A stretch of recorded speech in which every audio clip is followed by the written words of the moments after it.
প্রত্যয় নিয়ে তারা আন্দোলন ও সংগ্রাম করে যাচ্ছে।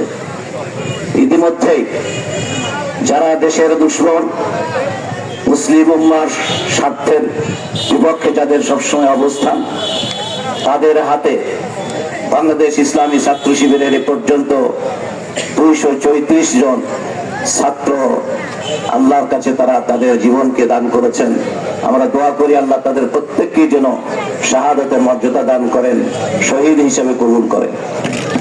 সম্মানিত অভিভাবক, আমি আপনাদেরকে বিশেষভাবে অনুরোধ করব, আপনি বা আপনারা যদি আপনাদের সন্তানদেরকে ইহকালীন কল্যাণের জন্য এবং পরকালীন সার্বিক কল্যাণে মুক্তি এবং আল্লাহর সন্তুষ্টি অর্জনের জন্য আপনার সন্তানের এই কল্যাণ কামনার ক্ষেত্রে যদি আপনি আন্তরিক হন,